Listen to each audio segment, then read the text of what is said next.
questions. Question orale. Leader of the opposition.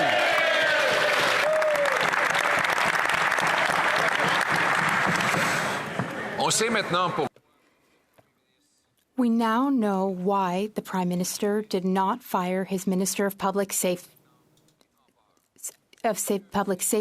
his minister who is misleading and incompetent. Here's why. Because the Prime Minister himself is the one who approved the transfer of Paul Bernardo to a minimum security prison with more freedoms and more comforts in that prison. The Prime Minister is in Ottawa today, so does he have the courage to stand up and explain to the victims of Paul Bernardo why he wanted to give more freedoms and comforts to that monster? The Honourable Government Leader in the House. Mr. Speaker, the crimes in question were despicable, unspeakable. There are no words to describe how awful it was. Everyone in Canada was affected by these crimes. The families were traumatized by these crimes. The Prime Minister. Well, first, Mr. Speaker, I would like to say that the Correctional Service of Canada is fully independent, and we cannot have political interference in our corrections. why the Prime Minister refuses to fire his incompetent and misleading public safety minister. And it is that the Prime Minister himself was the one who accepted the transfer of Paul Bernardo from a maximum security prison to a medium security prison where he would have access to human interaction, more freedom, and more comfort. His office knew 3 months beforehand, and his cabinet has the power to direct the correctional authorities to keep mass murderers in maximum security prisons. Will the Prime Minister show the courage to stand on his feet and explain to victims of Paul Bernardo why he wanted to give this monster more freedom and comfort? Yes. The Honourable Government House Leader. Wow. Well, first of all, Mr. Speaker, the idea that anybody in this House would have any sympathy for the monstrous acts that were committed is absolutely repugnant. The second thing that I will say, Mr. Speaker, is that it's unfortunate that the Leader of the Opposition mischaracterized what happened. He knows very well that Correctional Services Canada makes those decisions independently. He knows very well as well, Mr. Speaker, that we have a system we're not supposed to interfere politically with that. Mr. Speaker, it is true in March that staff were informed of the possibility. It wasn't until that possibility was confirmed that they informed the Prime Minister at the end of May. Well, Leader of the Opposition. Based on that account, the Prime Minister knew the day of the transfer, and his office knew 3 months earlier. The government has in the past issued directives to correction services on what should be done with various classes of prisoners, like by forcing those with contraband into dry prison cells, for example. In other words, they do have the power to direct corrections on They're just not doing it. The Prime Minister and his office knew for 3 months. Given that he's here in Ottawa today, does he have the courage to explain his decision to let this monster go out of a maximum security penitentiary? Yes or no?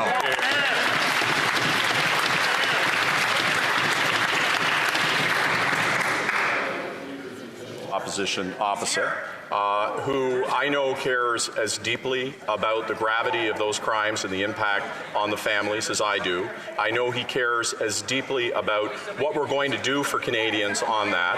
I also know that he knows the independence of our correctional services system. I know that he also knows that we're not supposed to interfere politically.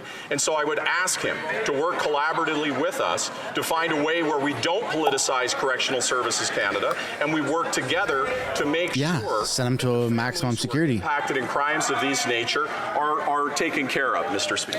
The Honourable Leader of the Opposition. I look across at the Prime Minister's seat.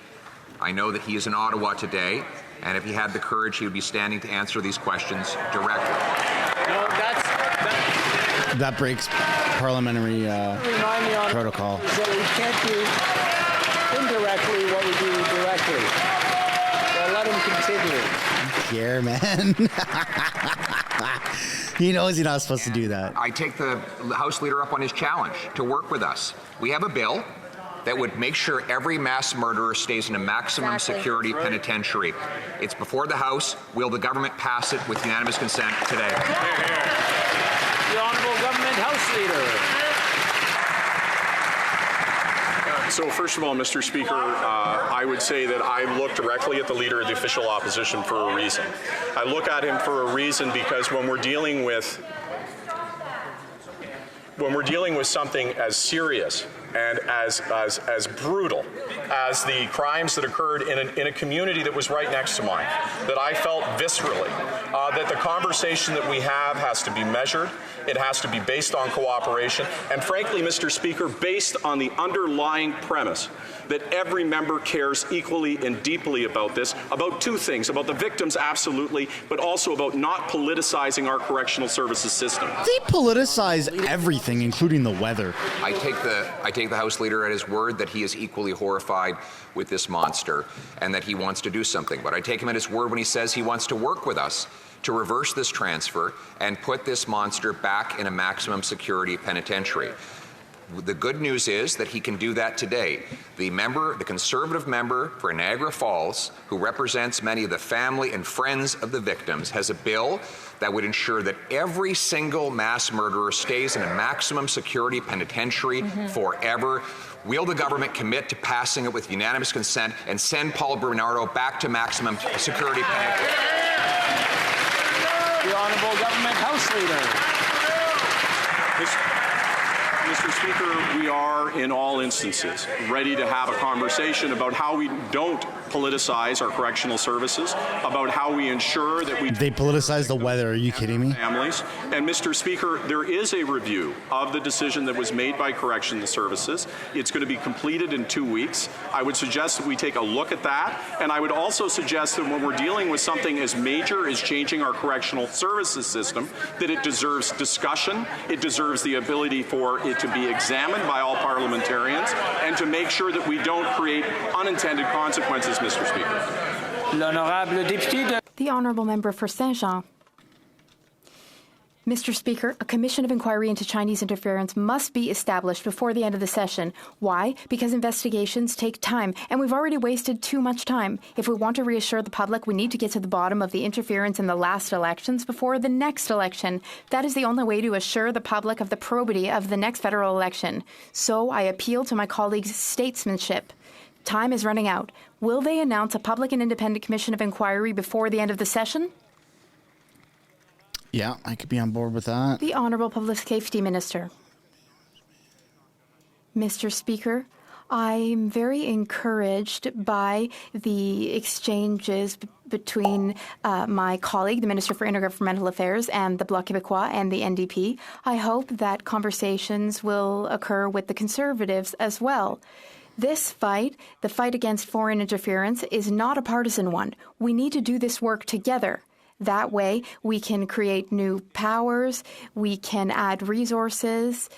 This will help in the fight against foreign interference, and that's what's most important. The Honourable Member for Saint-Jean. Mr. Speaker, at this point, my colleagues will have understood that the Bloc Québécois will not let this one go. The public's trust in democracy is at stake. The public is calling for a public and independent commission of inquiry. Its commissioner must be approved by this House. And the commission will have to report on its work not in 5 years, not in 2 years, but in the next few months.